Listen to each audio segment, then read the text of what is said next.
a Toronto startup is hoping that its mosquito traps could help in the fight against the mosquito-borne Zika virus. The product actually started off as a pitch on CBC Television's Dragon's Den for a fully compostable organic waste container meant to replace that plastic bin that most people keep under their sink. Now this compostable bin, called the Greenlid, has been modified to serve a new purpose, to trap mosquitoes. Adil Qawi is a partner with Greenlid, and he has brought in one of these bins.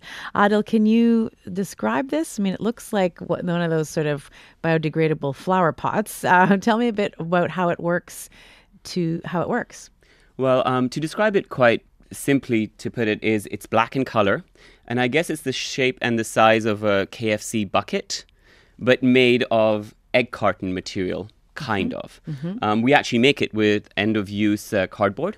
So cardboard that's been recycled so many times that it can't be recycled anymore. So we're actually diverting from landfill, resulting in a carbon-negative product. And the way this trap works is it's set out to entrap mosquitoes, and within 4 to 6 weeks, it automatically starts breaking down. So the water that it contains leaks out, and you don't have to ever recollect it. Okay, I want to back up for a second, because originally, and I mentioned that you were on Dragon's Den, originally this exact same shape and design, or similar design, was on Dragon's Den as a compostable food waste bin, and it was all backed by Dragon's Den. Yeah, it was backed by two of the dragons, Arlene Dickinson and Dave Chilton, who continue to work with us as part owners of the firm. And Greenlid launched our compostable compost bin about a year ago. Now it's national and it's available across the country. We're looking at launching in the US next.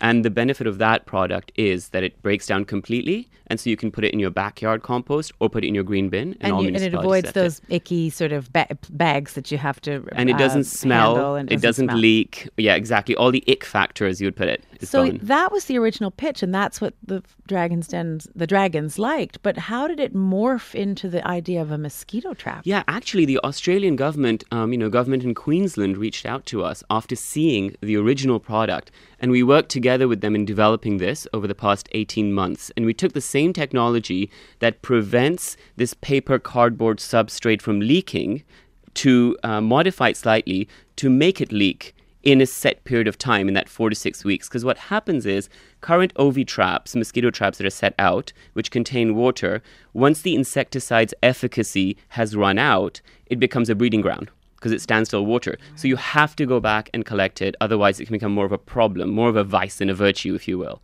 This one automatically bleeds out. So it's okay just in the right amount of time. And then the testing has shown that the kill rate of the mosquitoes is 95 to 100%. So it is very effective. So this mosquito trap version of this KFC bucket, as you're calling it. So it's biodegradable. It gets put in locations where there's a concern, whether that be a backyard barbecue, that some, personal recreational use, or, as you say, in areas where there's outbreaks of mosquito-borne illnesses. And you put those there with an insecticide in the bucket and just let it catch the bugs? Basically, at the bottom of the bucket, there is a little bit of bait that we put in there. And towards the top, it's made of paper. We spray it with insecticide, biodegradable insecticide. When there's an outbreak, you fill it with water and set it out. The mosquito, a female mosquito, only flies about 200 meters. And so once she has had a blood meal, as they call it, she will come and land on this because she has the urge to lay her eggs. Upon touching the edge, the insecticide, she dies. And the insecticide itself is quite hydrophobic, so it doesn't come off with the water in the bucket. And then she falls into the water with her eggs, and she's killed. And this continues happening until the efficacy of the insecticide is gone. Wow. How many of these do you need for a given area? What's the range? We recommend about 30 of them per acre. In like a small house, you can probably put 5 or 6 out in the backyard. It'll be good for a month, the 4 to 6 weeks. The Australian government tends to put out between 50 to 100 per infection. Tell me a bit more about that. Because they purchased so many in an attempt to combat dengue fever, as I mentioned, which is spread by mosquitoes. So tell me about how they're using them. Yeah, sure. Basically, any mosquito-borne illness can be combated with this. So dengue fever, Zika, as well as malaria, and I guess more relevant to us, West Nile. For any of these diseases, once there is an outbreak, you basically surround the area with these mosquito traps. So what it prevents is kind of creates a net around the infected person or persons in the area. And the mosquitoes that are carrying it come to it, gravitate, and are killed, and decimates the population slowly. So dengue is the key one in that part of the world, in Australia, as well as other countries like India and Pakistan. Malaria is another one. Even though there are vaccinations for malaria, antimalarials, everyone can't use them. They can't be used for too long, etc., etc. And then, of course, there's Zika, where the two key countries that have been impacted, firstly was Brazil, now Colombia, and it's continued to spread. Is there a risk, and I know this is a lot of people's fantasy, that we eliminate the mosquito altogether? I mean, does this have any impact on, the ecosphere if we lose such significant numbers of mosquitoes? Yeah, I mean, when you look at the numbers you're losing compared to the global population of mosquitoes, it's not necessarily a pest that is close to extinction.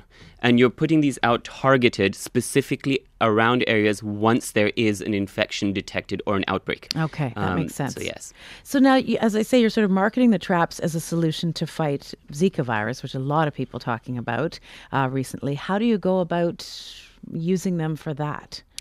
How do we go about actually getting them deployed out? So we're a small company. We're a startup out of Ontario. We're 100% Ontario owned. We produce everything in Ontario. We source everything here. So we're doing what we can to work our networks and reach out. But, through programs like this, we had a segment on CBC TV actually a couple of days ago. And just as a result of that, we've had people contacting us from various countries saying, tell us more. We want to learn more about this. And we're working with trade commissions, Canadian trade commissions abroad, as well as foreign embassies in Canada and consulates in Canada, and starting the conversation, because this is, in our opinion, one of the best ways, far superior to spraying or netting, to combat these issues, and significantly cheaper.